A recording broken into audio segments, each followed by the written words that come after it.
Hello दोस्तों, welcome to great scholars academy. मैं हूं सनी जैन। वेलकम करता हूं आपका चैप्टर नंबर 3 में, जिसका नाम है private, public and global enterprise. देखो, कहीं ना कहीं इस चैप्टर के अंदर बेसिकली हमारा फोकस जो है वो पब्लिक सेक्टर और ग्लोबल एंटरप्राइज पर रहेगा।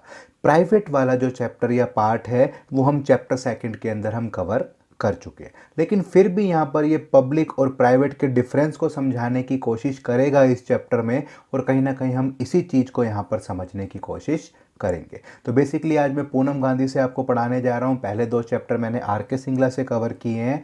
कोशिश रहेगी कि वो 2 चैप्टर भी मैं पूनम गांधी से आप लोगों को पढ़ाऊं। तो बच्चे कई बार कह रहे थे कि सर पूनम गांधी से ज़्यादा पढ़ाओ, तो मेरी कोशिश यही है कि मैं इसको कवर अप करूं। तो सबसे पहले हमारे पास देखो क्या पॉइंट पूछ रहा है वो देखो। तो सबसे पहले आपके पास आ जाता है कि हम इस चैप्टर में पढ़ेंगे क्या क्या। तो पब्लिक और प्राइवेट सेक्टर एंटरप्राइज के कंसेप्ट के बारे में पढ़ने वाले हैं। कंसेप्ट का मतलब भाई प्राइवेट कंपनियां कब शुरू हुई, कैसे शुरू हुई, पब्लिक सेक्टर की ज़रूरत थी तो क्यों थी, कब से पब्लिक सेक्टर हमारे साथ काम कर रहा है, उसके बाद कितने तरीके की सरकारी कंपनियां पब्लिक सेक्टर हो सकता है, मल्टीनेशनल कंपनियां क्या होती हैं, जॉइंट वेंचर क्या होता है, और कहीं ना कहीं पब्लिक प्राइवेट पार्टनरशिप क्या होती है। ये सारे के सारे इंपॉर्टेंट टॉपिक इस चैप्टर के अंदर हम कवर करेंगे। सबसे पहले इंट्रोडक्शन बहुत ज़रूरी है। यहाँ से आपको 2 नंबर का एक क्वेश्चन आपको मिल जाएगा, और यही है वो 2 मार्क्स का क्वेश्चन। तो role of private sector versus public sector. देखो, जब हमारा देश आज़ाद हुआ 1947 में, तो क्या हुआ, सरकारी कंपनियों ने ही सारा मोर्चा संभाला। यानी कि लोगों के पास उस टाइम पर पैसे नहीं थे, तो गिनी चुनी हमारे पास प्राइवेट सेक्टर कहने के लिए टाटा जैसी 1 या 2 कंपनियां थी, बाकी ज़्यादा कंपनियां नहीं थी। तो इसीलिए हमने क्या किया, सारी की सारी जिम्मेदारी दे दी पब्लिक सेक्टर को, सरकारी कंपनियों को। तो देखो क्या लिखता है, immediately after independence government of India nationalise many enterprise. तो गवर्नमेंट ऑफ इंडिया ने कई सारी कंपनियों को नेशनलाइज कर दिया, सरकारी कंपनियों को, and also establish many new undertaking. Industrial policy resolution 1948 और 1946। सिंपल लॉजिक है, रिजोल्यूशन का मतलब कुछ नहीं होता, एक नया लॉ, एक नया कानून होता है। अब भाई भारी भारी वर्ड के साथ बच्चे सोचते सर ये रिजोल्यूशन क्या है, समझ नहीं आ रहा। तो बेसिकली रिजोल्यूशन कुछ नहीं है, रिजोल्यूशन एक कानून, एक एक्ट भी आप इसको लिख सकते हो, और इसी तरीके से आप इसे समझ सकते हो। और इजी करना हो तो इंडस्ट्रियल पॉलिसी ही लिख लेना बस। तो यानी कि हमने यहाँ पर कुछ इंडस्ट्री से रिलेटेड पॉलिसी लागू की 1948 में और 46 में, जहाँ पर हमने सरकारी कंपनियों को मेन रोल दिया। मेन रोल देने का मतलब क्या, अरे जब प्राइवेट के पास पैसा नहीं है तो प्राइवेट कंपनियां तो खुलने से रही, तो हम क्या करेंगे, हमने कहा कि लो भाई सरकारी कंपनियां तुम आगे आओ और मोर्चा संभालो। Many areas of business were reserve for public sector. और कुछ काम, कुछ एरिया रिजर्व कर दिया कि भाई ये काम सिर्फ सरकारी कंपनियां ही कर सकती हैं। जैसे मैंने कहा कि भाई दवाइयों की कंपनियां सिर्फ सरकारी हो सकती हैं, डिफेंस सिर्फ सरकारी कंपनियां, पेट्रोल भी सिर्फ सरकारी कंपनियों के पास, बिजली उत्पादन सरकारी कंपनियों के पास। ऐसे कर करके मैंने कई सारी कंपनियां सिर्फ गवर्नमेंट के लिए रिजर्व कर दी। The entry of private sector was restricted. Private कंपनियों को आने ही नहीं दिया। मैं प्राइवेट कंपनियों पर यहां पर भरोसा ही नहीं करता था। कैसे रोका मैंने उनको, लाइसेंस लगा दिया। भैया प्राइवेट कंपनी खोलनी है, गवर्नमेंट के पास आओ, लाइसेंस अप्लाई करो, गवर्नमेंट का मन होगा तो लाइसेंस देंगे, वरना नहीं देंगे। लिमिट्स ऑफ एक्सपेंशन, और आप अपनी मर्जी से अपनी कंपनी को बड़ा नहीं कर सकते। आपने आज 10 लाख की कंपनी खोल ली, कल को आपको 1 करोड़ की कंपनी बनाने का मन है, लेकिन आप उसे एक्सपेंड नहीं कर सकते अपनी मर्जी से, आपको गवर्नमेंट से परमिशन लेनी पड़ेगी। In spite of the restricted role private sector continue to grow and contribute in economic development. मान लिया इतनी सारी पाबंदी थी, लेकिन फिर भी कहीं ना कहीं प्राइवेट वाली चिंगारी भड़क चुकी थी। कहीं ना कहीं लोग प्राइवेट कंपनियां खोल रहे थे, उस तेजी या उस रफ्तार से नहीं बढ़ रही थी, लेकिन बढ़ जरूर रही थी। In spite of giving priority to the public sector, this sector could not do much for the economic development. सारा का सारा काम पब्लिक सेक्टर के कंधे पे था, तो कहीं ना कहीं पब्लिक सेक्टर ही सारी समस्याओं का समाधान कर रहा था। दैट्स वाई 1991 में मेजर इकोनॉमिक रिफॉर्म्स। अब मेजर इकोनॉमिक रिफॉर्म्स का मतलब क्या है वो समझो। सबसे पहले इकोनॉमिक और रिफॉर्म्स। ये वर्ड बहुत इंपॉर्टेंट है, कहीं ना कहीं आपसे पूछा भी जा सकता है। रिफॉर्म का मतलब होता है चेंज, ठीक है। आपके पास पूछ लेगा what are the major economic reforms in 1991। कुछ नहीं है भाई, इकोनॉमी के अंदर क्या बदलाव किए 1991 में, आपसे वो पूछने की कोशिश कर रहा है। वैसे आपने ये पहले भी पढ़ा होगा, LPG, लिबरलाइजेशन, प्राइवेटाइजेशन, ग्लोबलाइजेशन। तो बेसिकली यही 3 बदलाव हमने यहाँ पर किए थे और यहीं से आपकी प्राइवेट कंपनी का जन्म बहुत तेजी से होना शुरू हो गया। ओके तो देखो क्या लिखता है, that is why 1991 government of India adopted a policy of liberalisation और ग्लोबलाइजेशन, और यहीं पर ही हम प्राइवेटाइजेशन भी जोड़ देते हैं। Under this policy private sector was assign important role, many entry barriers were removed, जितने भी लाइसेंस जैसी समस्याएं थी सबको हटा दिया। Industrial was licensing was abolished, industrial licensing को हटाया जा चुका था। कुछ एक जगह को छोड़कर बाकी सारी की सारी इंडस्ट्रियां प्राइवेट सेक्टर के लिए खोल दी गई थी। जो पहले सिर्फ सरकार कर सकती थी, जो काम सिर्फ पब्लिक सरकारी कंपनियां कर सकती थी, वो सारी रेगुलेशन हमने हटा दी थी और अब कहीं ना कहीं सारा का सारा काम कौन कर सकता था, प्राइवेट कंपनी भी।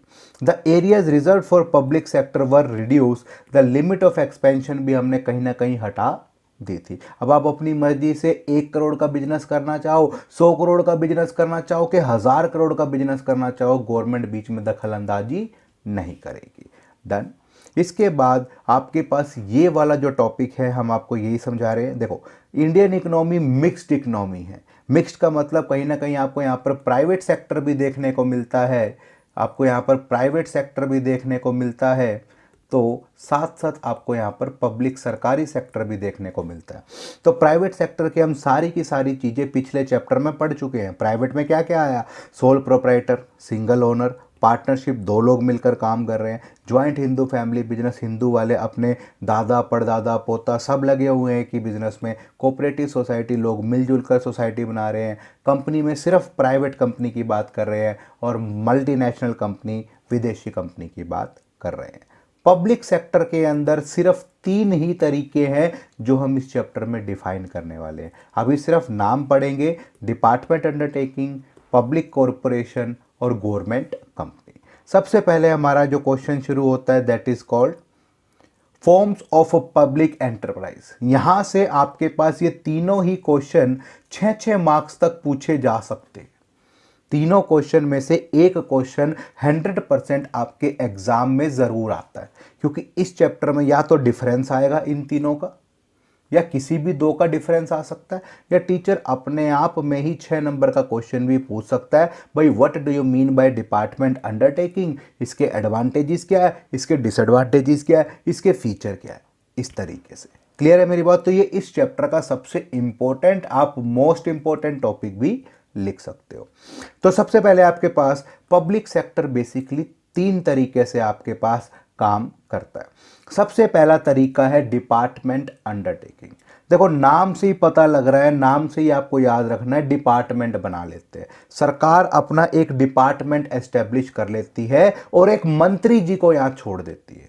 ध्यान से समझना, एक डिपार्टमेंट बना लिया, डिपार्टमेंट के हेड के रूप में एक मिनिस्टर को छोड़ दिया। अब ये मिनिस्टर का मतलब क्या है भाई?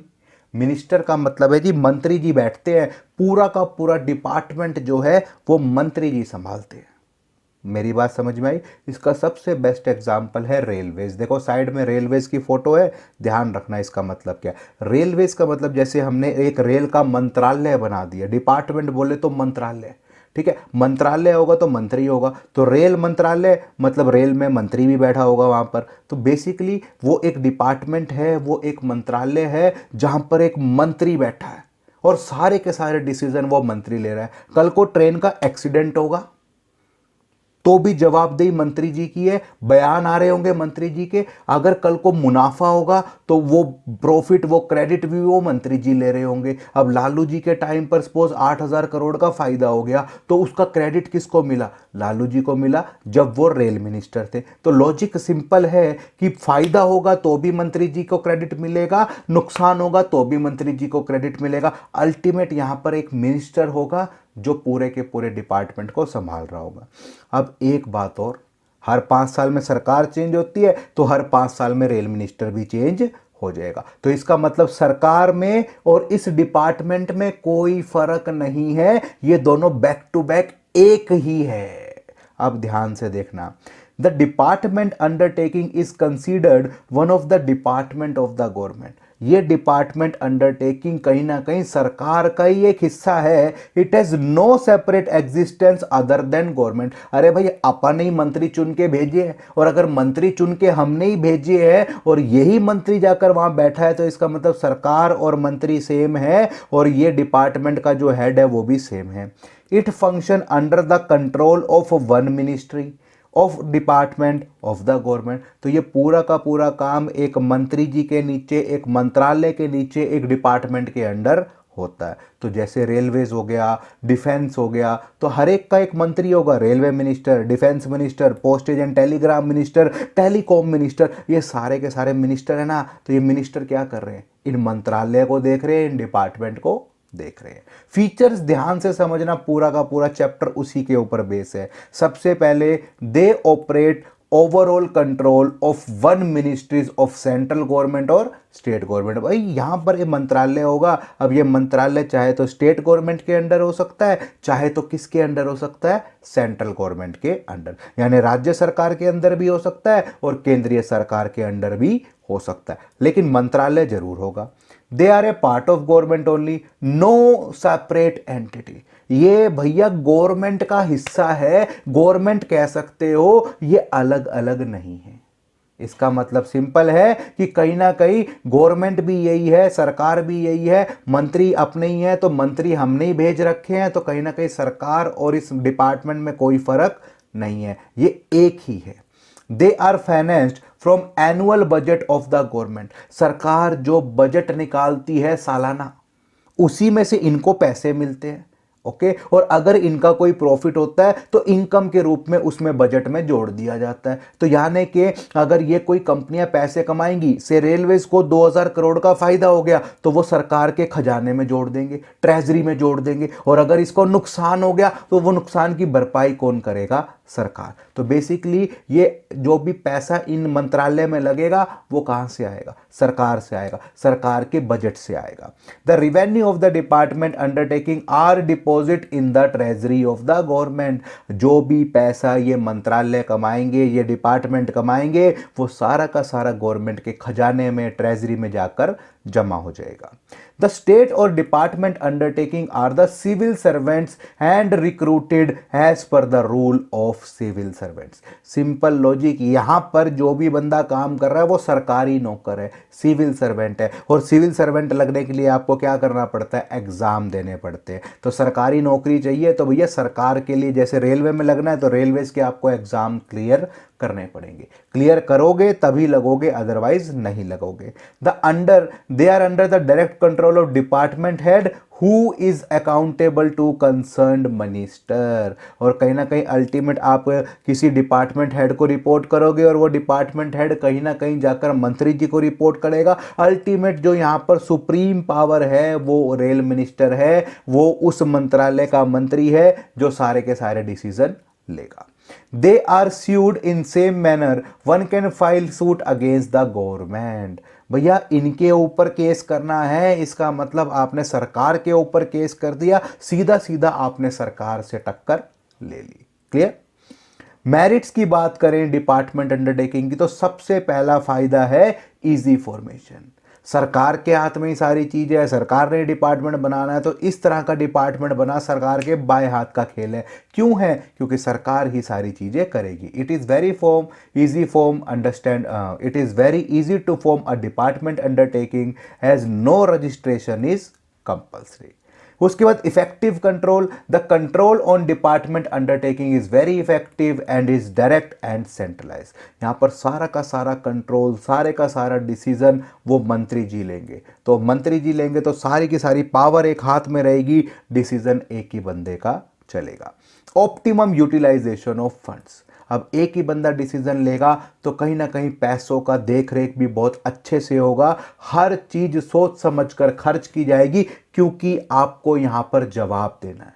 अगर आपके रेलवेज में फ़ायदा होगा तो मंत्री जी जवाब देंगे, बयान देंगे, और घाटा होगा तब भी मंत्री जी आपको बयान या जवाब देंगे। अकाउंटेबिलिटी का मतलब है जिम्मेदारी, अकाउंटेबिलिटी का मतलब है आंसरेबिलिटी। देखो लिख लो इसके अंदर आपको आंसरेबिलिटी, आंसर एबिलिटी, ए से अकाउंटेबिलिटी, ए से आंसरेबिलिटी, और साथ साथ इसी वर्ड को समझने के लिए लिख लेना जवाबदेही।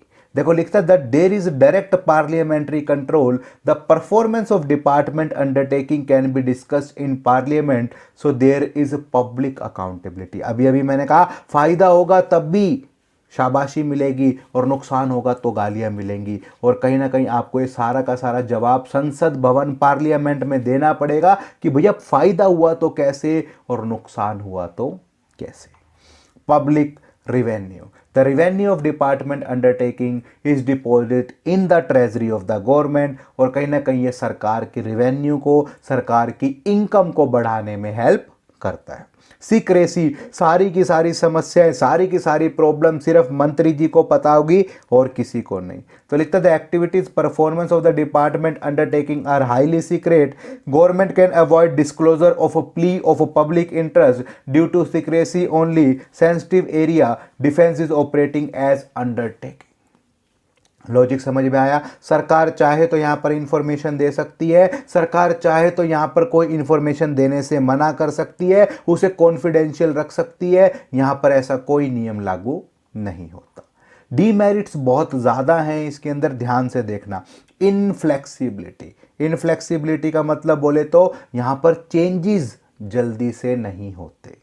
क्या मतलब? अगर आप रेल के अंदर कोई चेंज करना चाह रहे हो, नई रेल चलाने जाने हो, कहीं ना कहीं आप सपोज 2-4 रेल बंद करने जा रहे हो, तो सबसे पहले आपको कहीं ना कहीं जाना पड़ेगा पार्लियामेंट में, इन मुद्दों को डिस्कस करना पड़ेगा, तब जाकर आप इसके अंदर कोई समस्या ले पाओगे या कोई डिसीजन ले पाओगे। The department undertaking works under strict parliament control, there is too much interference of minister and top officials, it is treated as one of the government offices, this reduce the flexibility and the efficiency of the undertaking. तो clear है कहीं ना कहीं, जैसे आपने railways को बेचने की बात कही, प्राइवेटाइज करने की बात की, तो कहीं ना कहीं आपको पहले पार्लियामेंट में इस चीज़ को डिस्कस करना पड़ेगा। मंत्री जी कहीं ना कहीं बहुत सारे डिस्कस करेंगे, चीज़ों को, मैटर को लंबा खींचेंगे, तब जाकर कहीं ये चीज़ें होंगी। तो कई बार डिसीजन फेल भी हो सकता है, तो यहाँ पर आप अपनी मर्जी से चेंजेस नहीं कर सकते। Lack of motivation, lack of motivation का मतलब लोगों का काम करने का मन नहीं करता, वो मोटिवेट नहीं होते। क्यों नहीं होते मोटिवेट? देखो, the department undertaking has no power to utilise their revenue that are deposit in the treasury. अब जो पैसा मैंने कमाया, यानी जो पैसा रेलवेज ने कमाया, वो सरकार के खजाने में चला गया। अब जब आपको उस पैसे को खर्च करना है, फिर सरकार से मांगना पड़ेगा, और मांगना पड़ेगा तो सरकार की मर्जी होगी तो देगा, वरना नहीं। There is no incentive to maximise the profit, there is no direct relationship between efforts और रिवॉर्ड्स। आप कितना अच्छा काम कर रहे हो, उससे आपको कोई फर्क नहीं पड़ता। Generally promotion are on the basis of seniority, यहाँ पर आपको प्रमोशन भी मिलेगा तो सीनियरिटी के बेस पे। भाई 10 बंदे काम कर रहे हैं, जो सबसे पुराना है सबसे पहले उसे प्रमोशन मिलेगा। वो काम अच्छा कर रहा है, वो काम अच्छा नहीं कर रहा है, यहाँ पर काम की कोई वैल्यू नहीं है। और जब ऐसा होता है तो ये डिपार्टमेंट सुस्त हो जाता है, यहाँ पर लोग काम करना छोड़ देते हैं। लैक ऑफ फाइनेंशियल ऑटोनॉमी, अब ये ऑटोनॉमी बच्चों के लिए बहुत ही बड़ी समस्या है। बहुत ही बड़ी समस्या का मतलब ये समझ नहीं आता, मतलब क्या? ऑटोनॉमी को ऑटोमेटिक वर्ड समझ लो। क्या समझ लो? ऑटोमेटिक। ऑटोमेटिक बोले तो आप अपनी मर्जी से काम कर रहे हो, किसी और से नहीं पूछ रहे। ऑटोमेटिक मतलब जैसे ऑटोमेटिक वॉशिंग मशीन अपने आप काम कर रही है अपनी मर्जी से। तो लैक ऑफ फाइनेंशियल ऑटोनॉमी, अब ऑटोनॉमी अपनी मर्जी, और वो लैक मतलब क्या कि यहाँ पर ऑटोमेटिक डिसीजन आप नहीं ले सकते, आपको कहीं ना कहीं पार्लियामेंट में हर चीज का डिस्कशन करना पड़ेगा। तो लिखता है the department undertaking can not plan long term investment project as they are subjected to budgetary control, they are not allowed to use their own revenue freely। भैया चाहे पैसा आपने ही कमाया हो, लेकिन आप उस पैसे को सरकार की मर्जी के बिना यूज नहीं कर सकते। क्यों नहीं कर सकते? क्योंकि आपके पास पावर नहीं है, वो खजाने में जमा हो गया, सरकार आपको अलॉट करेगी तो ही आपको वो पैसा मिलेगा। क्लियर मेरी बात? तो लिखता है deposit in the treasury, it has no independence और freedom utilising the funds in their own way. तो यहां पर कोई फ्रीडम नहीं है, छोटा सा डिसीजन भी आपको गवर्नमेंट से पूछना पड़ता है, छोटा सा डिसीजन भी आपको कहीं ना कहीं पार्लियामेंट में डिस्कस करना पड़ता है। ये है इस तरह के डिपार्टमेंट की सबसे बड़ी समस्या है, इनएफिशिएंट मैनेजमेंट। देखो क्या लिखता है, the department undertaking are management by government official, these officials are overburden with paper work.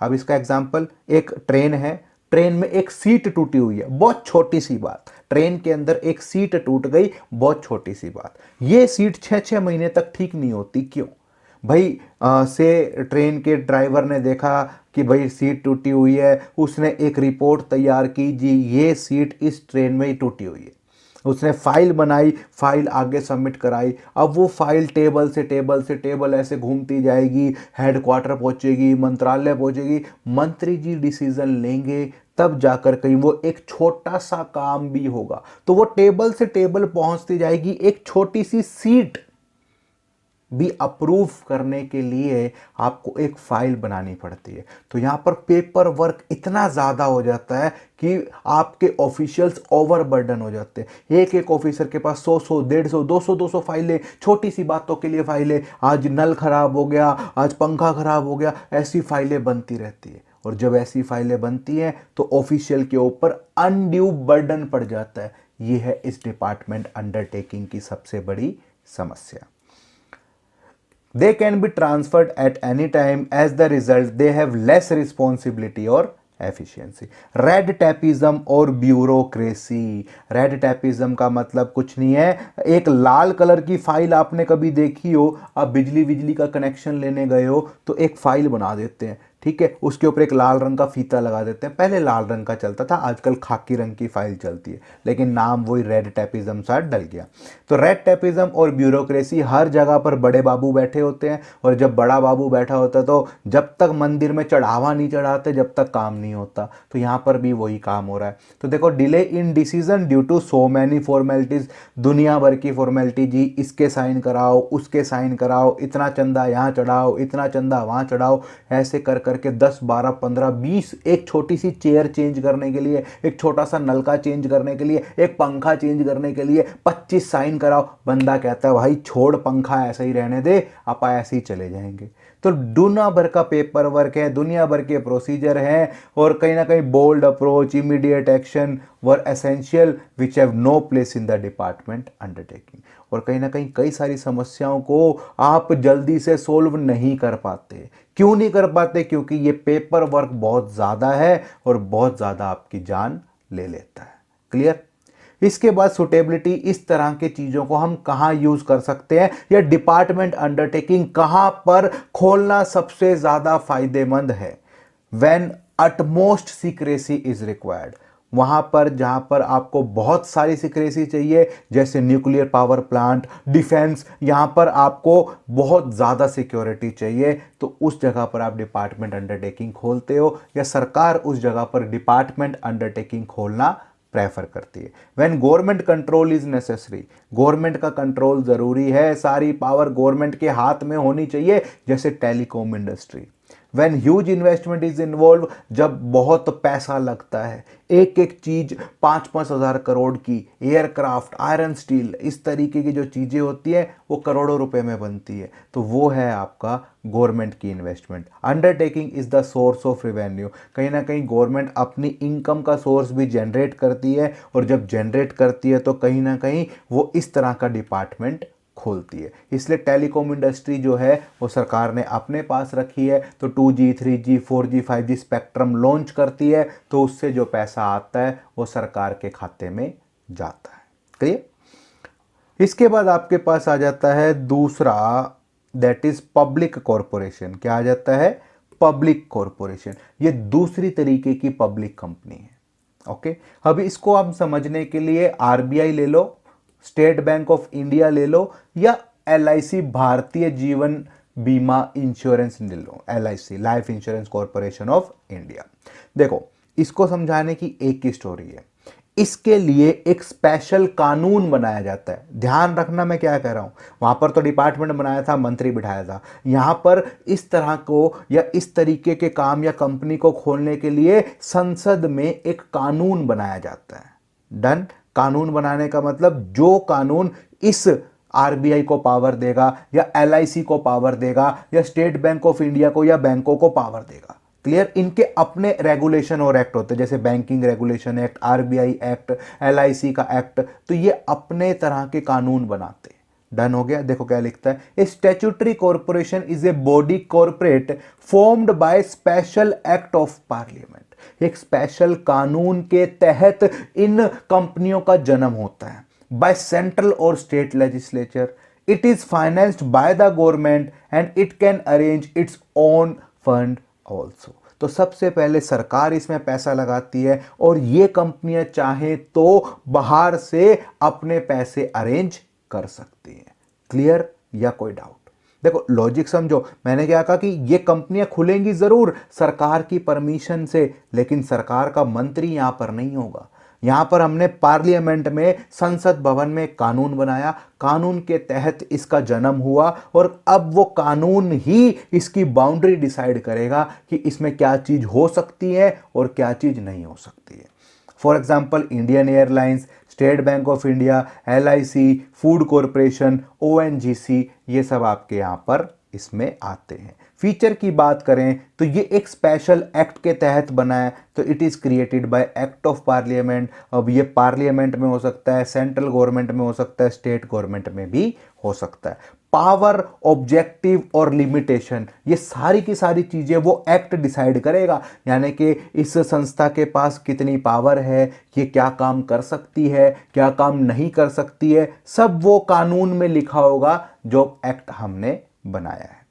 It operates under total control of central और स्टेट गवर्नमेंट। ये कहीं ना कहीं सेंट्रल और स्टेट गवर्नमेंट के अंडर काम करेगा, लेकिन अपनी मर्जी से भी ये थोड़े बहुत डिसीजन ले सकता है। It is a separate legal entity. Separate legal entity का मतलब ये अपनी पहचान रखता है। यहां सरकार और ये संस्था बिल्कुल अलग अलग है। सरकार के अंडर काम कर रही है नो डाउट, लेकिन ये सरकार नहीं है, ये अपनी पहचान रखती है। सरकार आएगी, सरकार चली जाएगी, अपने को कोई मतलब नहीं है, लेकिन ये संस्था यहीं रहेगी, इसके डायरेक्टर वगैरह वहीं रहेंगे, इसके अंदर कोई चेंजेस नहीं आएंगे। It get incorporated automatically when act is passed in the parliament. ये अपने आप जन्म ले लेती है। इनकॉर्पोरेटेड का कोई अलग सा मतलब नहीं है, इनकॉर्पोरेटेड का मतलब है रजिस्टर्ड। तो जैसे ही कानून पास हुआ वैसे ही ये कंपनियां शुरू हो गई। It is manage by board of director. मैंने कहा ना यहां मंत्री नहीं होगा, यहां डायरेक्टर होंगे, who are nominated by the government. सरकार नॉमिनेट कर रही है, बंदों को लगा सकती है, लेकिन वो बंदे मंत्री नहीं होंगे। द पब्लिक कॉरपोरेशन के अपने रूल्स हैं, अपने रिक्रूटमेंट है, इसका मतलब इनके अपने एग्जाम्स हैं, इनकी अपनी सैलरी का तरीका है। रेमुनेशन का मतलब होता है सैलरी, तो यहां पर लिख लो ये अपनी सैलरी खुद डिसाइड करते हैं और कहीं ना कहीं जो भी इनका मन हो वो सैलरी दे सकते हैं। It enjoy administrative autonomy. देखो ऑटोनॉमी मतलब ऑटोमेटिक डिसीजन, अपनी मर्जी से। तो कहीं ना कहीं इस कंपनी के पास कुछ ना कुछ ऑटोमेटिक या अपने डिसीजन लेने की पावर है, कुछ डिसीजन लेने की पावर है। मेजर डिसीजन नहीं ले सकती, लेकिन कंपनी के अंदर के छोटे मोटे डिसीजन ले सकती है। इन्हें बार बार सरकार के पास जाने की जरूरत नहीं है, as it is relatively free from political interference. तो मानने के लिए कहते हैं कि भाई यहां पर पॉलिटिकल इंटरफेरेंस नहीं है, ये अपने डिसीजन खुद ले सकती है। The main motive of public corporation is a service to general public. Basically ये जो आपकी कंपनियां खोली जाती हैं, ये जनरल पब्लिक को सर्विसेज देने के लिए, वेलफेयर करने के लिए खोली जाती है। It is accountable to Parliament, state legislature. It has submit its annual report of working. देखो कहीं ना कहीं आपको यहाँ पर रिपोर्ट सबमिट करानी होती है, सालाना एनुअल रिपोर्ट। किसको? पार्लियामेंट को। यहाँ सेंट्रल स्टेट गवर्नमेंट का कोई लॉजिक नहीं है, यहाँ पर पार्लियामेंट के अंदर आपके प्रॉफिट लॉस की डिस्कशन होगी। The accounts of public corporation generally audit करेगा कंपेटेलर और ऑडिटर जनरल। तो कहीं ना कहीं आपको यहाँ पर ऑडिट कराने पड़ते हैं, चेक कराने पड़ते हैं आपको एक कंट्रोलर से, क्योंकि कहीं ना कहीं आपकी सरकार का पैसा लगा है तो आपको जवाबदेही भी देनी पड़ती है। फायदे की बात करें तो सबसे पहले यहाँ पर एडमिनिस्ट्रेटिव ऑटोनॉमी है, यानी कि आप अपने कुछ डिसीजन खुद ले सकते हो, यही आपकी ऑटोनॉमी है। इसका मतलब आप और आसानी से समझाऊं तो भाई मेरे सारे डिसीजन मेरे पिताजी लेते हैं, तो यार मेरा मन क्या करेगा, अरे यार सब कुछ तो वही सोच रहे हैं तो मैं कुछ सोच नहीं पा रहा। तो एडमिनिस्ट्रेटिव ऑटोनॉमी नहीं है, अपने डिसीजन नहीं ले सकता। लेकिन जब मैं अपने डिसीजन खुद ले सकता हूं तो क्या मोटिवेशन भी फील होगा कि नहीं होगा कि अरे यार चलो मैं भी अपने डिसीजन खुद ले पा रहा हूं। तो बेसिकली एडमिनिस्ट्रेटिव ऑटोनॉमी, जब कंपनी अपने डिसीजन खुद ले सकती है तो उसका बेनिफिट, तो a public corporation able to manage its affair with independence and flexibility. अब जब बार बार सरकार के पास नहीं भागना तो क्विक डिसीजन, फटाफट डिसीजन होंगे, डायरेक्टर्स ही सारे डिसीजंस यहां पर ले लेंगे। तो ये पब्लिक कॉर्पोरेशन के अंदर रेड टेपिज्म, फाइलें वगैरह बनाने से बच जाते हैं। There is less file work, less formalities before taking decision. Service motive है, लोगों की भलाई के लिए ये कंपनी खोली गई है। तो एक्टिविटीज ऑफ पब्लिक कॉर्पोरेशन पहले ही पार्लियामेंट में डिस्कस कर ली जाती है कि एक कंपनी क्या क्या काम करेगी। एफिशिएंट स्टाफ, यहाँ पर अपने रूल्स और रेगुलेशन है, तो ये अपने तरीके से एम्प्लॉयज़ को रिक्रूट करने का मतलब जॉब देगी, अपने रूल्स और रेगुलेशन बनाएगी, तो अपनी मर्जी से लोगों को नौकरियां देगी या नौकरियां से निकाल सकती है। तो it can provide better facility, attractive term और efficient working staff. Professional management का मतलब मंत्री जी पढ़े लिखे थे, पढ़े लिखे नहीं थे, उन्हें रेलवेज का ज्ञान था, उनको नहीं था, टेलीकॉम चलानी आती थी नहीं आती थी, वहाँ कोई वो नहीं है। लेकिन यहाँ पर प्रोफेशनल मैनेजमेंट का मतलब यहाँ पर बोर्ड ऑफ डायरेक्टर चुने जाएंगे, पढ़े लिखे लोग, ये एमबीए पास आउट हो गया, इंजीनियर्स हो गया, सीएज हो गया, वो जाकर यहाँ कहीं अपॉइंट होंगे as a board of director. तो लिखता है board of director consist of business expert और also representative of such labour consumer nominated by the government. तो कहीं ना कहीं यहाँ पर पढ़े लिखे लोग अपॉइंट होंगे, और जब पढ़े लिखे लोग अपॉइंट होंगे तो इन्हें बिजनेस चलाने का तरीका होगा, they are professional in their field, इसीलिए सबसे ज्यादा फायदेमंद यही है। क्लियर। डिसएडवांटेजेस की बात करें तो है तो सरकारी कंपनी, और जब सरकारी कंपनी होगी तो कहीं ना कहीं जो आपके पावरफुल लोग हैं वो इस कंपनी को इन्फ्लुएंस करेंगे। तो लिखता है ऑटोनॉमी की बात जो हमने करी कि आप अपने डिसीजन खुद ले सकते हो, वो सिर्फ किताबी बात है, वो पेपर पर है, कागजों पर है, लेकिन हकीकत में फिर से मंत्री जी का इन्फ्लुएंस तो यहाँ पर चलता ही है। तो लिखता है ऑटोनॉमी और flexibility is only for name sec.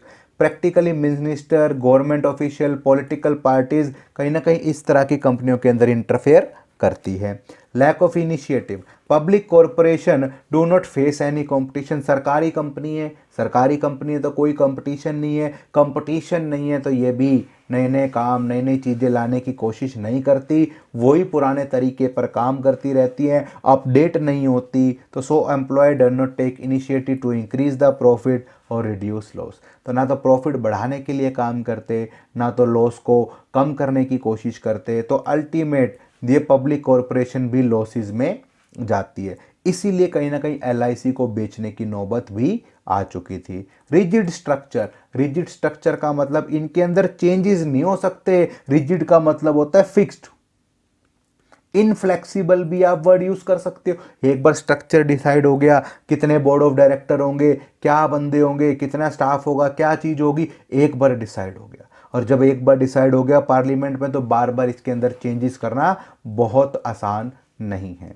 The object और power are defined by the act, can be amended only by statute और एक्ट। तो एक बार जो पावर डिफाइन होगी कि भाई कंपनियां ये काम कर सकती हैं, ये काम नहीं कर सकती, तो अगर आपको कोई चेंजेस करने हैं और वो चेंजेस करने हैं तो आपको कहीं ना कहीं पार्लियामेंट में फिर से डिस्कशन, फिर से बहस करनी पड़ेगी, तब जाकर वो चेंजेस होंगे।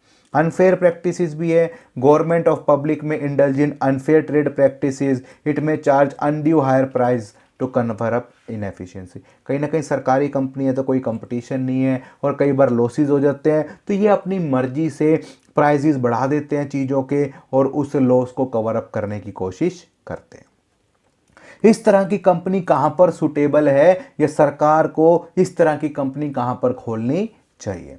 Where undertaking require monopoly power. Monopoly power का मतलब जहां पर कहीं ना कहीं आप सारा का सारा कंट्रोल किसी एक संस्था को देना चाहते हो, किसी एक पर्टिकुलर फील्ड का, तब मैं इस तरीके की चीज यूज करता हूं। कहीं ना कहीं आपको स्पेशल पावर की जरूरत है जो एक्ट और स्टैच्यूट ही आपको दे सकता है, तब मैं इस तरीके की चीज को यूज करता हूं। जहां पर रेगुलर ग्रांट्स चाहिए होते हैं गवर्नमेंट से, जिस जगह पर आपको सरकार से बार बार मदद की जरूरत पड़ती रहती है, मैं इस तरीके के संस्था को वहां पर ओपन करता हूं। When undertaking require appropriate combination of public accountability और ऑपरेशनल ऑटोनॉमी। जहां पर आपको गवर्नमेंट की ऑपरेशनल ऑटोनॉमी भी चाहिए, यानी कि आप अपनी मर्जी से कुछ डिसीजन ले पाओ और कहीं ना कहीं आप सरकार को जवाब भी दो, लोगों को जवाब भी दो। तो इस तरीके का कॉम्बिनेशन जहां पर हो, वहां पर आप इस तरीके की फील्ड को यूज कर सकते हो। इसके बाद आपके पास आ जाता है तीसरा तरीका, that is government company.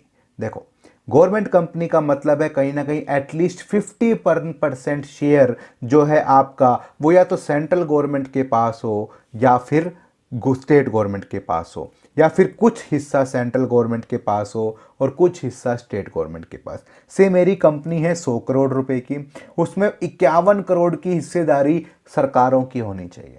Done मेरी बात? यानी कि 51 करोड़ के शेयर, 51% शेयर का मतलब 51 करोड़ के शेयर या तो स्टेट गवर्नमेंट के पास हो या सेंट्रल गवर्नमेंट के पास हो या दोनों के पास हो, अल्टीमेट सरकार के पास होने चाहिए। तो SAIL, state corporation, Hindustan mechanism tool, ये सब इस तरह के एग्जाम्पल है। फीचर ऑफ गवर्नमेंट कंपनी, बहल कंपनी का नाम है भारत हैवी इलेक्ट्रॉनिक लिमिटेड, तो घबराने की जरूरत नहीं है। तो feature of government company like लिखना था बहल जैसी कंपनी, सेल जैसी कंपनी, इस तरीके से। तो सबसे पहले रजिस्ट्रेशन कैसे होगा? कंपनी लिखा है, इसके आगे ध्यान देने वाली बात तो कंपनीज एक्ट होगा। ध्यान हो गया ना?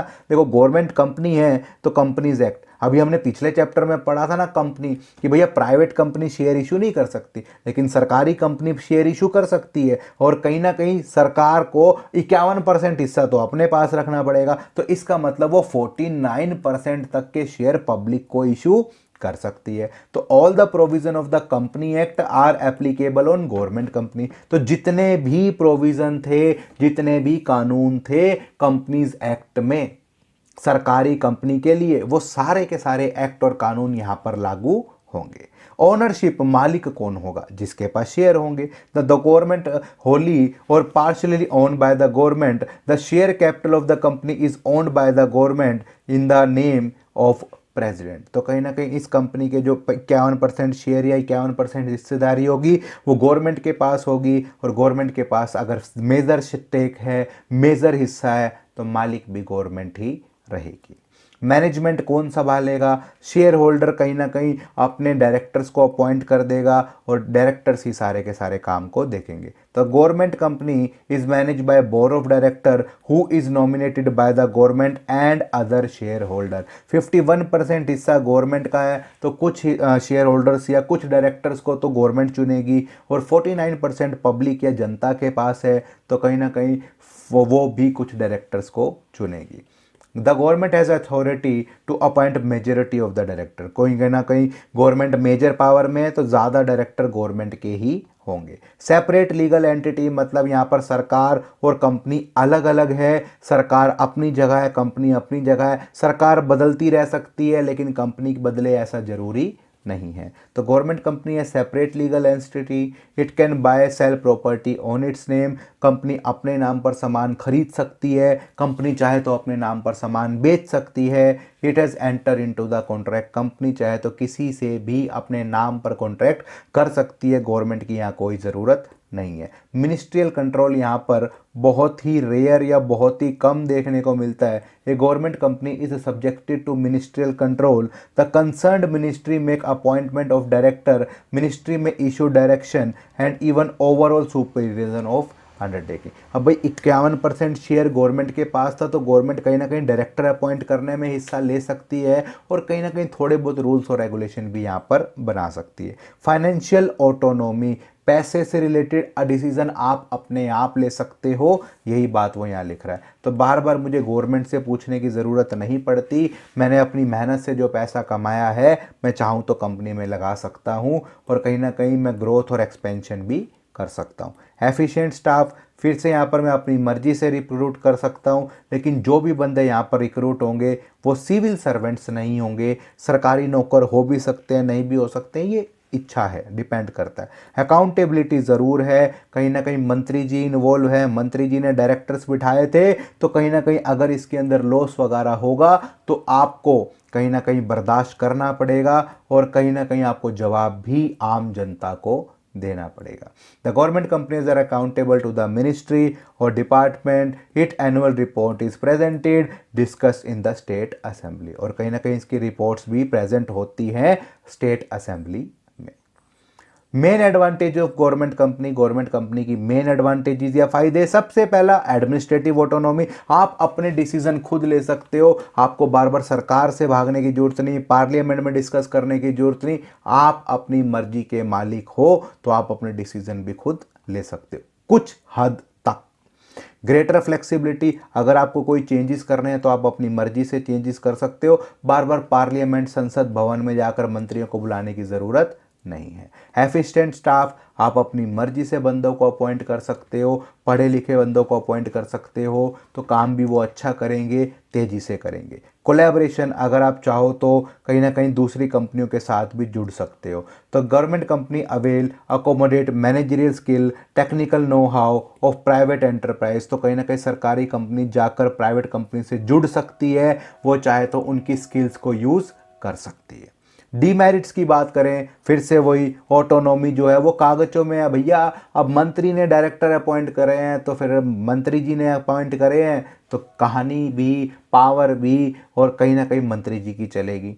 तो फ्रीडम और फ्लेक्सिबिलिटी थियोरेटिकल है सिर्फ, प्रैक्टिकल या रियल लाइफ में नहीं है, क्योंकि गवर्नमेंट है मेजर शेयर होल्डर, तो कहीं ना कहीं डिसीजन भी गवर्नमेंट के चलेंगे और गवर्नमेंट के चलेंगे तो इसका मतलब मंत्री जी कुछ भी भेदभाव कर सकते हैं। पॉलिटिकल इंटरफेरेंस रहेगा जी, मेरे चाचा ताऊ मामा का छोरा है लगवा दो, यही बात यहाँ पर बात कह रहा है। तो गवर्नमेंट कहीं ना कहीं treated as personal property of the minister, और मिनिस्टर कहीं ना कहीं फ्रीक्वेंट होते रहेंगे, इंटरफेयर करते रहेंगे, कंपनी अपनी मर्जी से काम नहीं कर सकती।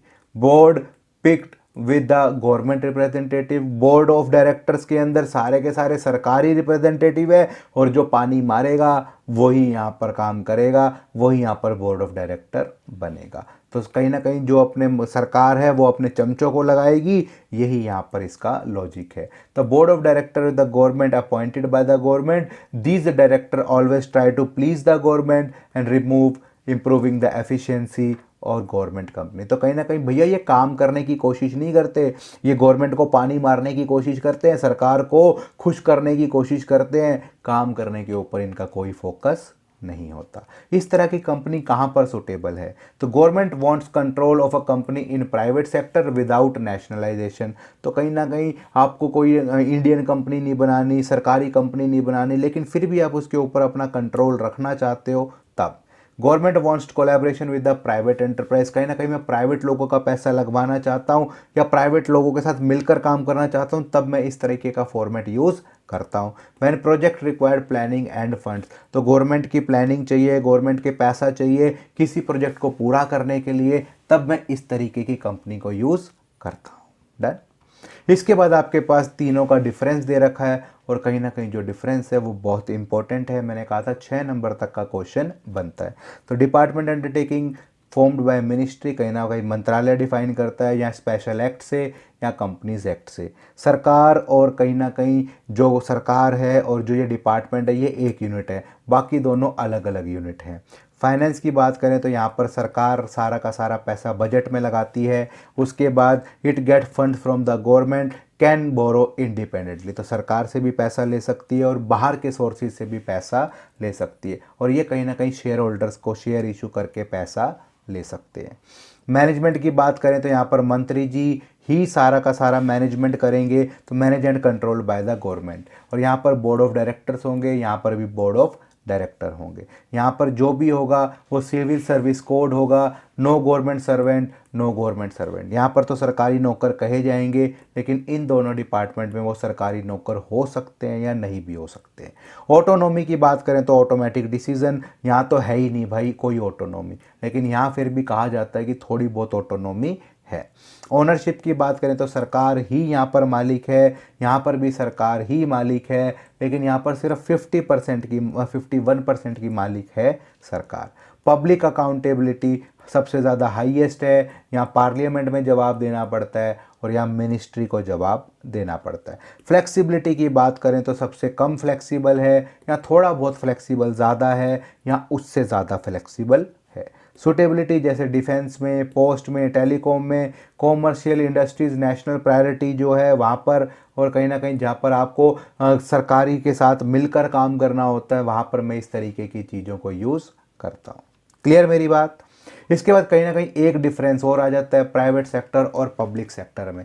प्राइवेट सेक्टर कहीं ना कहीं प्रॉफिट वगैरह के लिए, the formation of private sector involve long process. Private sector खोलने के लिए लंबा प्रोसेस है, सरकार को फॉर्म वगैरह भर के देने पड़ते हैं, फिर सरकार अप्रूव करती है, तब जाकर कहीं मेरी कंपनी खुलती है। पब्लिक सेक्टर सरकार नहीं खोलना है, फट से खुल जाता है।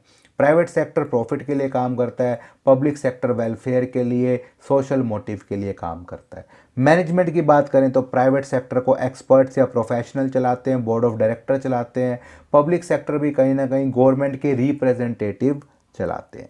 कैपिटल की बात करें तो सारा पैसा प्राइवेट लोग इन्वेस्टर्स लगाते हैं या सारा पैसा गवर्नमेंट लगाती है। फ्रीडम की बात करें तो यहाँ तो 100% फ्रीडम है, आपकी मर्जी आप कैसे काम करना चाहते हो, लेकिन यहाँ पर फ्रीडम नहीं है। जो मंत्री जी, जो सरकार कहेगी, जो पार्लियामेंट में डिस्कशन होगा, वही आपको यहाँ पर फॉलो करना है। अकाउंटेबिलिटी की बात करें तो यहाँ कोई अकाउंटेबिलिटी नहीं है, मुझे कोई जवाब देनी है। बिजनेस में प्रॉफिट हुआ तो भी, बिजनेस में लॉस हुआ तो भी, तो मुझे आम जनता को कुछ नहीं बताना, लेकिन यहाँ मुझे जवाब देना पड़ता है। पब्लिक को, पार्लियामेंट को, मंत्री को, सब चीज़ों को जवाब देना पड़ता है। एम्प्लॉयज़ की बात करें तो ये सिविल सर्वेंट्स या सरकारी नौकर नहीं होते, यहाँ डिपार्टमेंट अंडरटेकिंग में काम करने वाले लोग सरकारी नौकर होते हैं। परफॉर्मेंस की बात करें तो प्राइवेट सेक्टर जितना ज़्यादा प्रॉफिट कमाएगी वो उतनी ही ज़्यादा सक्सेसफुल है। यहाँ पर हम जज नहीं कर सकते, क्योंकि यहाँ पर कहीं ना कहीं आपका जो प्रॉफिट है वो नहीं होता, आप लोगों के वेलफेयर के लिए काम कर रहे हो, इसलिए यहाँ पर आपको कई सारी चीज़ें अलग अलग देखने को मिलती हैं। तो इसलिए यहाँ पर आपकी परफॉर्मेंस को इवैल्यूएट नहीं किया जाता, लेकिन प्राइवेट में मैं परफॉर्मेंस को इवैल्यूएट कर सकता हूँ।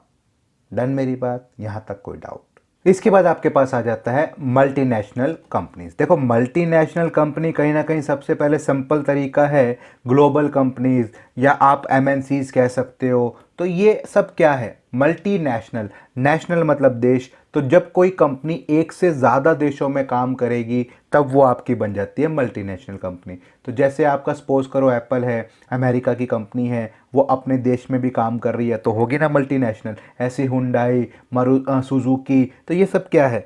तो देखो लिखता है multinational consist of two different word, multi और national.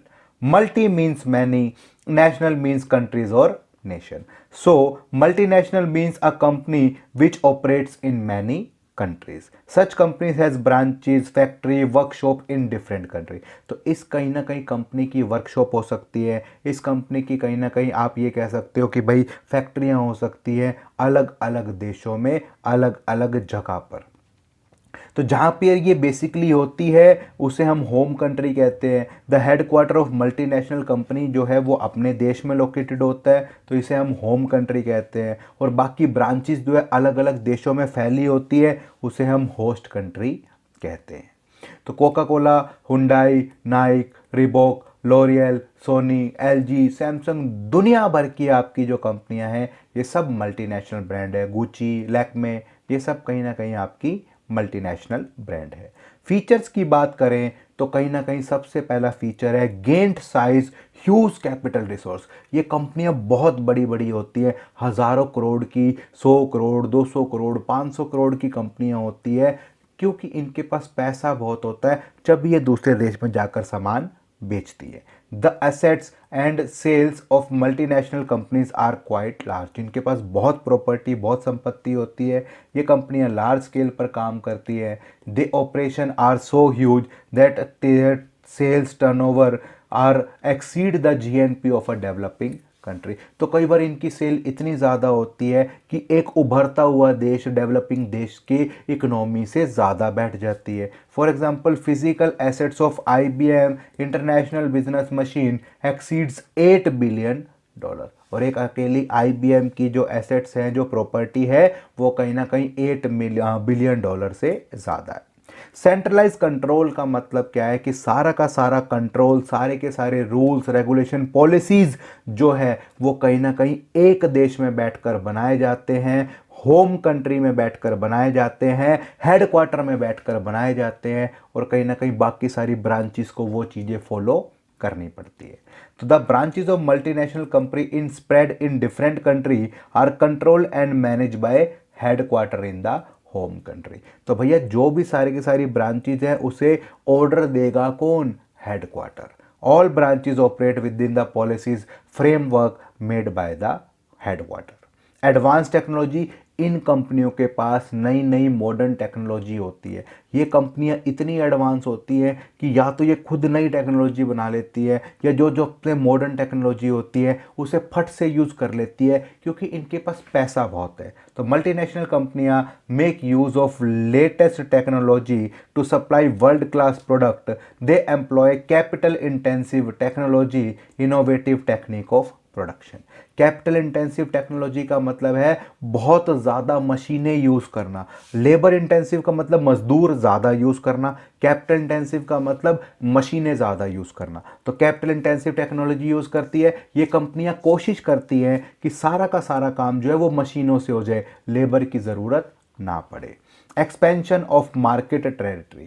Due to vast resource, excellent market skill, a multinational company access the international market. It able to sell the product services in the different country.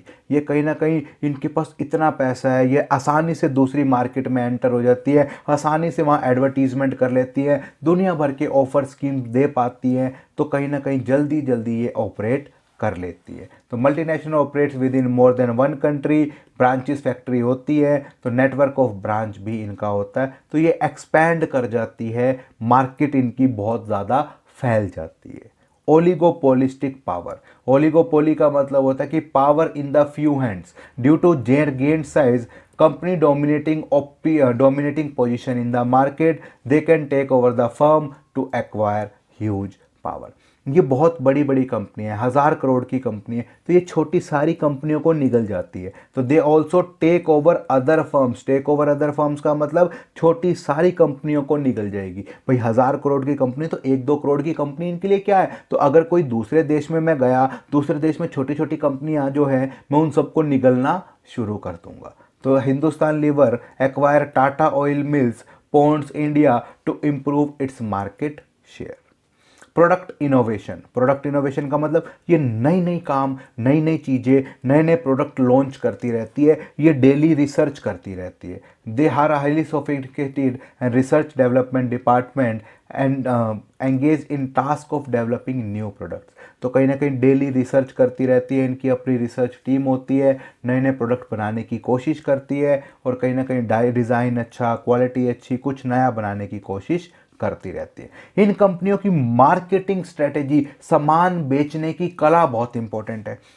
Mobiles में ले सकते हो, Vivo, Oppo, Samsung, Realme, ये सब क्या है, इनकी strategy देखो, दिवाली के ऊपर कितने मोबाइल्स बेच दिए होंगे।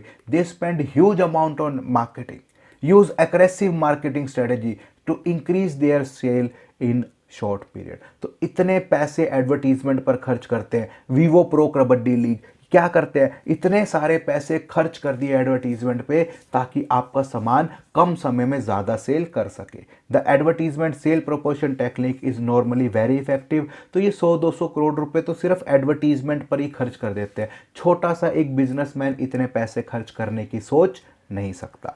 फॉरेन कोलैबोरेशन, ये आसानी से बाहर की कंपनियों के साथ टाई अप कर लेते हैं। Global enterprise enter into the agreement with Indian companies pertaining to the sale of technology, production of goods, brand names, etc.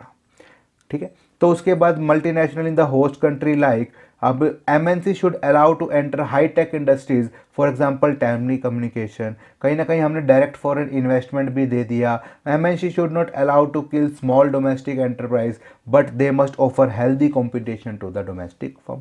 तो कुछ रूल्स और रेगुलेशन बनाने की, कुछ सेफगार्ड बनाने की कोशिश करी, लेकिन हकीकत में ये कागज़ों पर रह जाते हैं और ये कहीं ना कहीं प्रैक्टिकल लाइफ में फॉलो नहीं होते।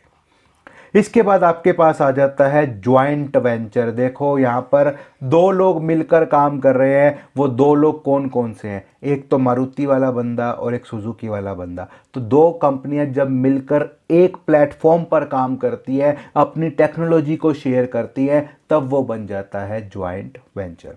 व्हेन टू और more firms join together to establish a new enterprise, it is known as joint venture.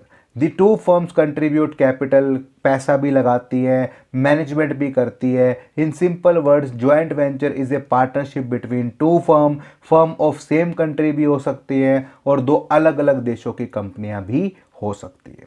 तो जैसे Tata iron and steel joint hands with IPICOL to promote IPI Tata sponge iron limited. तो ये सब चीज़ें क्या है, दो कंपनियां मिल गई, मारुति और सुजुकी मिलकर मारुति सुजुकी बन गई। जापान से उसने अपनी टेक्नोलॉजी दी, इंडिया से अपनी टेक्नोलॉजी दी और मिलाकर एक नई बेहतर टेक्नोलॉजी निकाल दी। ये है आपका ज्वाइंट वेंचर। तो देखो लिखता है Maruti company of India, Suzuki of Japan join together to form Maruti Suzuki India Limited, और कहीं ना कहीं इनके पास अब क्वालिटी, टेक्नोलॉजी, हर चीज इंप्रूव हो चुकी है।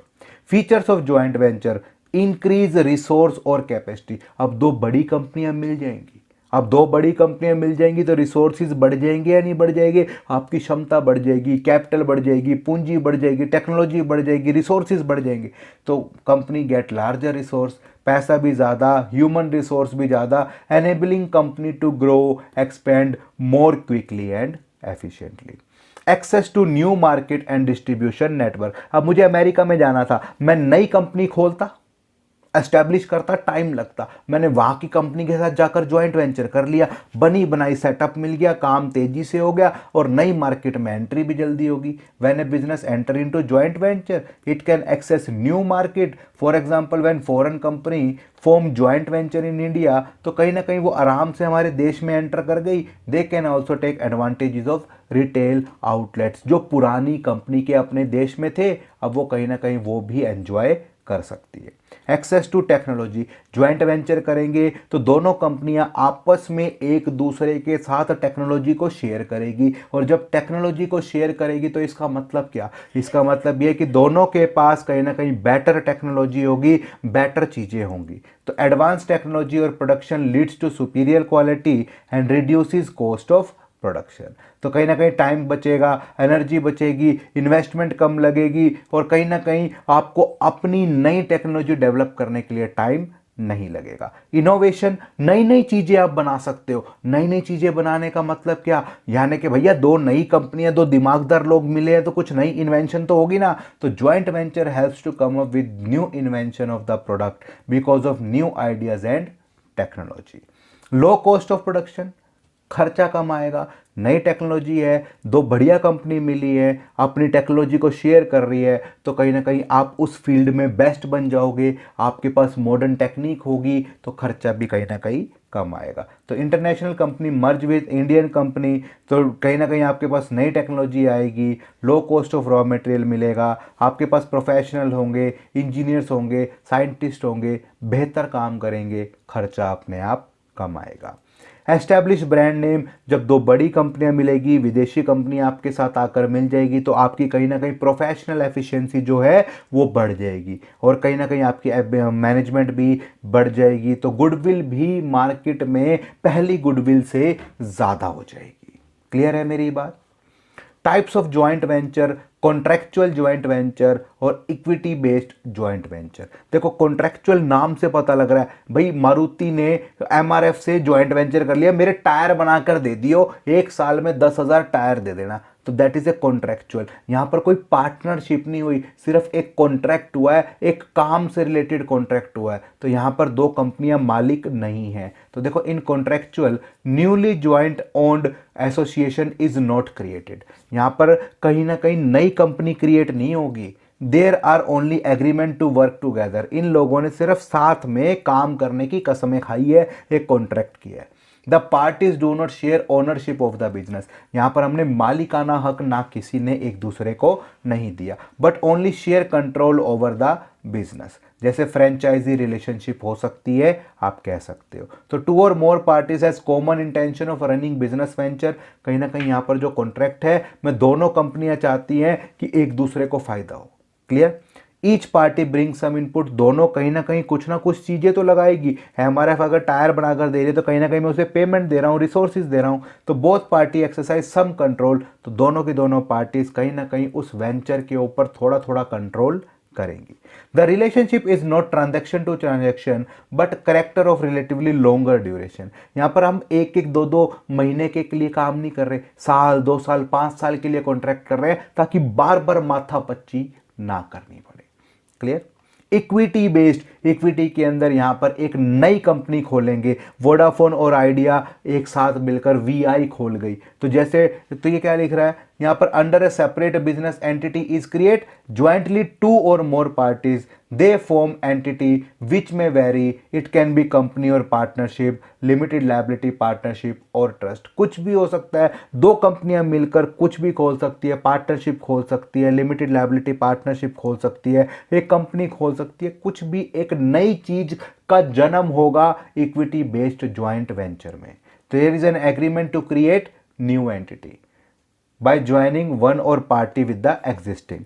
तो शेयर्ड ओनरशिप, यहां पर दोनों मालिक होंगे, दोनों ज्वाइंटली उस चीज को मैनेज करेंगे, दोनों यहां पर कैपिटल और पैसा लगाएंगे, प्रॉफिट और लॉसेस को शेयर करेंगे, और पार्टीज कहीं ना कहीं अपने जो है वो मेमोरेंडम वगैरह साइन करेंगी, तब जाकर आप इस तरह की कंपनी खोल पाओगे। Joint venture must state all government approval and license and obtained within a specific period. और कहीं ना कहीं ज्वाइंट वेंचर करने के लिए आपको कंपनी से, गवर्नमेंट से परमिशन लेनी पड़ेगी। बिना परमिशन के आप ज्वाइंट वेंचर नहीं कर सकते।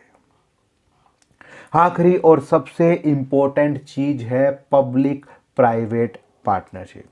इसका सबसे बेस्ट एग्जांपल है मेट्रो मेट्रो, दिल्ली मेट्रो आप लिख सकते हो। दिल्ली मेट्रो मैंने क्यों कहा, क्योंकि ये प्रोजेक्ट कहीं ना कहीं मैंने प्राइवेट लोगों को दे रखा है। प्राइवेट लोगों को देने का मतलब क्या है कि मैंने कहा कि भाई प्राइवेट कंपनी आगे आओ, मुझे ये प्रोजेक्ट तैयार करके दो और मेरे से अपने पैसे ले जाओ। काम सरकारी है, पुल वगैरह बनाना, रोड पे जो मेट्रो वगैरह चलाना, ये सारा का सारा काम सरकारी है। लेकिन सरकार अपने तरीके से करती तो टाइम ज़्यादा लगता। मैंने स्पेशलिस्ट कंपनी को बुलाया, उसे ये प्रोजेक्ट दे दिया, that is public private partnership. तो पब्लिक प्राइवेट पार्टनरशिप को हम PPP भी कह सकते हैं, P3 भी कह सकते हैं। तो ये नाम आपको याद रखने की जरूरत है। डिस्क्राइब ए गवर्नमेंट सर्विस और a private business venture which is funded and operating through partnership of government one और more private sector companies. These schemes are also referred as P3, PPP, P3। Clear. तो P cube भी आप इसे कह सकते हो। For example, a hospital building is finance and constructed by private developer and then this leased is hospital authority. The private company act as a landlord, provide housekeeping service and other medical facilities, whereas hospital services is provided by the government authority. तो कहीं ना कहीं उसको साफ सुथरा रखने की, maintain करने की जिम्मेदारी तो प्राइवेट ने ले ली, लेकिन सारा का सारा काम वहाँ पर कौन कर रहा है, गवर्नमेंट कर रही है। तो ये है आपका public private partnership.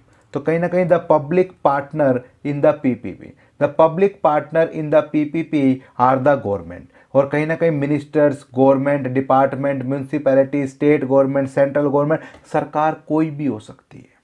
The private partners can be local or foreign investor. अब प्राइवेट, पब्लिक का मतलब तो क्या हुआ, सरकार, प्राइवेट का मतलब कोई भी प्राइवेट कंपनी, चाहे वो अपने देश की हो चाहे फॉरेन की हो, और ये कहीं ना कहीं मिलकर काम करेंगे। डन हो गया। The role of public sector in PPP, सरकार का क्या काम होगा, सरकार ने प्रोजेक्ट दे दिया, सरकार ने चेक करना है कि भैया जो काम, जो क्वालिटी, जो मटेरियल लगा रहे हो वो सही लग रहा है या नहीं। तो the role of public sector is to ensure social obligation are fulfilled, sector reforms, public investment is successfully made. तो कहीं ना कहीं सरकार का काम है चीज़ों को चेक करना, लोगों की भलाई हो रही है या नहीं हो रही, हाँ भैया प्राइवेट कंपनियां सही से काम कर रही है या नहीं कर रही, जो क्वालिटी कही थी वो दे रही है या नहीं दे रही, ये सब चीज़ें। प्राइवेट सेक्टर का रोल क्या है, जो भी सरकार कहेगी उस काम को अच्छे से करना। तो role of private sector is to use make expertise operation अच्छे, भैया इंजीनियर लाओ, डॉक्टर्स लाओ, बढ़िया चीज़ें लाओ, बढ़िया क्वालिटी दो, यही प्राइवेट का काम है। कॉन्ट्रैक्ट होगा इसके बीच में, कॉन्ट्रैक्ट का मतलब क्या है, PPP is a contract between public sector और private sector in which private sector provide public sector bear financial technical operation risk. तो कहीं ना कहीं सारा का सारा काम जो है वो प्राइवेट सेक्टर करके देगा, किसको, सरकार को। भैया कोई भी रिस्क होगा तो वो प्राइवेट सेक्टर बियर करेगा, हाँ उनको पैसा देने की जिम्मेदारी जो है वो सरकार की होगी। Cost of using service in some type of PPP, the cost of service is borne by the user service, not by the taxpayer. In some cost providing is borne by wholly or partly by government. तो कहीं ना कहीं जैसे आप toll roads के ऊपर जाते हो, टोल रोड के अंदर आप टोल टैक्स देते हो, तो कई बार गवर्नमेंट टोल रोड को फ्री कर देती है, तो वो पैसे अपनी जेब से दे रही है, वरना जो बंदा उसे यूज़ करेगा वो उसकी पेमेंट करेगा। Provision of capital subsidy, project aimed at creating public goods in the infrastructure sector, government may provide capital subsidy of one time grant to make it more attractive to the private sector.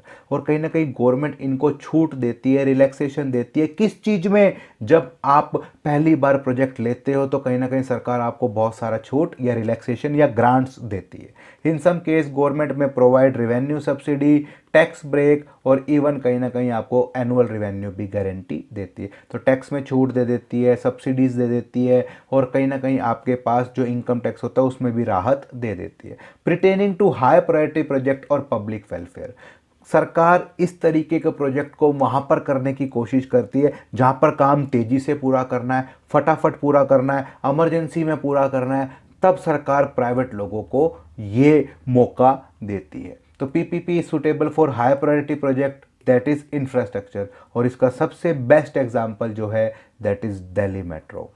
Sharing of revenue, जो भी पैसा आता है, जो भी income आता है, वो गवर्नमेंट और प्राइवेट में बट जाती है, जिस भी रेशो में आपने एग्री किया होगा। उसके बाद प्रॉब्लम विथ पीपीपी क्या है, the main problem is that private investor are obtained a rate of return which was higher than government bond rate, even though most of the income risk is borne by public sector।